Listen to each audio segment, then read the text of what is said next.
ఇటుకరాజు మాదిగా కనకరాజుగా మాదిగా వీళ్ళు చరిత్రలు నిలబడతారు.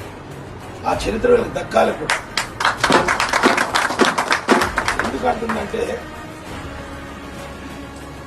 మాదిగలు బాడుగులు అని రాధాకృష్ణ, ఆంధ్రజ్యోతి రాధాకృష్ణ అన్నప్పుడు ఒక సెంట్రల్ కమిటీ ఒక నిర్ణయం తీసుకుంటే పోయి ఆంధ్రజ్యోతి ఆఫీసు తగలబెట్టేసింది కనకరాజు.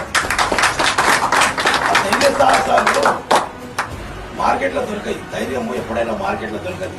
బాగా గుర్తుపెట్టుకోండి, ధైర్యము ఎప్పుడు మార్కెట్లో దొరకది, అది నిజాయితీలో ఉంటుంది. అక్కడ ఆంధ్రజ్యోతి తగ్గబెట్టేసింది. ఆయన 2 నెలలు జైలుకు పోయి.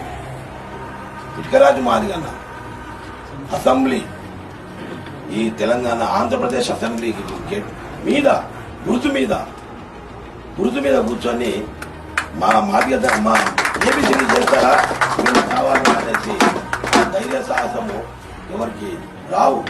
అది ఉద్యమమే నేర్పిస్తుంది. ఉద్యమే మనుషులని తీర్చిదిద్దుతుంది. వాళ్ళే వీళ్ళు, ఈ చరిత్రకారులు వీళ్ళు.